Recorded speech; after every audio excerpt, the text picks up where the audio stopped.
Hey there, Autism Fitness founder Eric Chessen, leading the movement for movement and bringing you another edition of Autism Fitness Tuesday training, where I take a concept, a strategy, an exercise, some component of positive behavioral support, and bring it to you in a way where you can bring it to the autism and neurodivergent individuals that you serve in a fitness or movement capacity. And of course, before I get started, please definitely subscribe, and if there is a topic you'd like me to cover in a future edition of Autism Fitness Tuesday training, leave that in the comments below. Also, if there's anything in the video that is really stuck with you, really helping you out, leave that down there also. It gives me a great idea of where to go from here. If you don't have a plan, you're just kind of spinning around or sitting or bouncing up and down, whatever.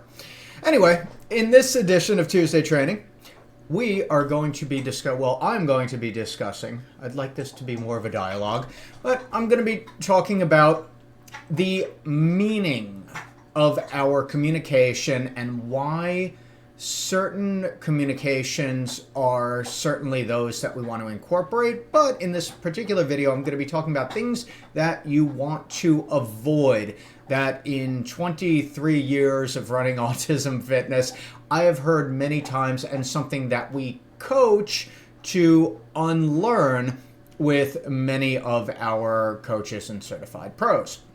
So these are exceedingly common. However, it does not make them beneficial, and I'll talk a little bit more about that later on. So these are 4 different essential communication issues that we want to dial down and eliminate eventually completely, and I can tell you that it takes practice. When we have coaches and parents and therapists and other professionals in the Autism Fitness Pro certification, one of the things that we work on a lot is eliminating these patterns of communication, because they do have an impact and not the beneficial impact that we want for our athletes. So number 1 is using have to language. Have to is just that. Oh, you have to do exercise right now. Oh, you have to do your overhead presses right now. And it's an easy habit to pick up, especially when you are in a coaching or instructional role. But if our ultimate goal, as it is in our Autism Fitness curriculum, to make exercise as reinforcing as possible for our athletes, using have to language is not going to be the best way to get there. And over time, have to language starts taking away from what we want to accomplish with respect to the athlete being independently motivated to perform exercise. If it's, oh, you have to do this, now you have to do this, now you have to do this, now you have to do this.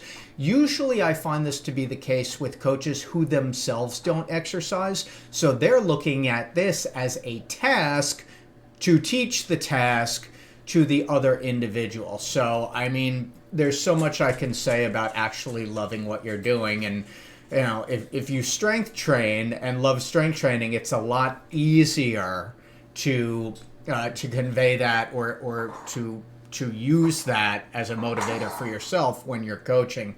So it's a big deal. And even if you are a therapist or a professional who does not train on a regular basis, going into it with a have to mentality and then using have to language is going to be a big barrier towards the athlete actually enjoying their session. And typically someone isn't super engaged as a coach when they're saying, okay, you have to do this now. You don't get those 2 things at once. You don't get have to language and really positive support at the same time. It's very rare. I've never heard it. Second thing after have to language is just the general philosophical idea. And this gets philosophical and then ontological, like actually in the session of getting our athletes or getting the individuals to do something. We never want it to be coercive. Certainly we have strategies in which we can reinforce the individual for either increasing focus or staying on task with the exercise or completing an exercise to the best of their ability.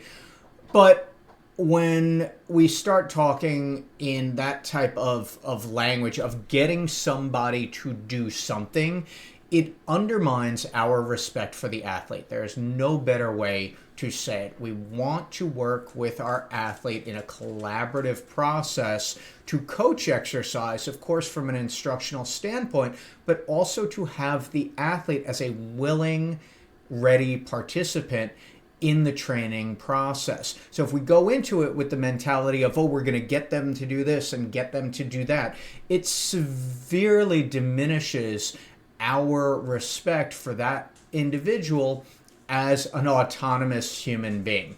So this the concept actually winds up turning into a strategy, whether we know it or not, of getting somebody to do something. We want it to be together with the athlete, again, so that we have both short and long-term success. The third thing that we want to avoid is third person talking. So when we have an athlete and their family, we never want to talk about the athlete, whether they are 5 or 55, in the third person as though they are not there. This is a big deal and something that we reinforce in autism fitness training, where if that athlete is around in the vicinity within hearing range, we are going to bring them into the conversation as well if we are talking about something they did that was great.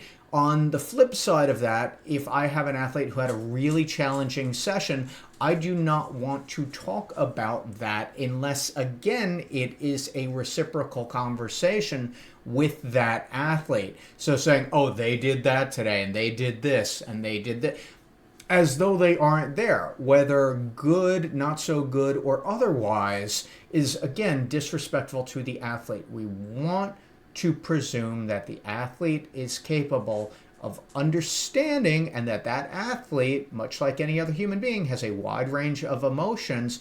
And so bringing them into the conversation rather than talking over them or about them in the third person is another basic measure of respect for that individual. So when we debrief after a fitness session, we can say, okay, we worked on this today. This looked really great. And next time we're working on this other thing, rather than in front of the athlete, oh, they did this and they did that and they didn't do this and they didn't do that. Again, starting off with a general foundation of respect for our athlete, and not speaking about them to somebody else. It's ridiculous that I have to say that, but still true. All right. Finally, we language. So in other videos and in some articles I've written, I've discussed the issue of the infantilization of the autism and neurodivergent population, where even if you have a 30-year-old, someone says, oh, that, that kid, or oh, that kiddo, or, oh, those kids with autism. If they're teens and adults, actually, if they're adolescents, teens, and adults, then they are adolescents, teens, and adults, not kids and not kiddos. And I understand that this came from a lot of the educational history and a lot of the therapeutic history. And the reality is that most programs, whether they are therapeutic in nature or fitness in nature or combination of both, whatever it is, sports in nature, tend to be for younger populations. But that does not mean that once an individual ages into their adolescence and teens, that we still call them a kid, right? They are no longer in the kid or child age, and it's something that still happens. Well, I fortunately much less, but something I still encounter today. Oh, fitness programs for kids with autism. Meanwhile, I'm posting a video of someone who is clearly in their 20s. Again, and I've said this already, but coming into the idea of being respectful of our athletes, speaking to them in an age-appropriate way, and also when we're speaking about them, our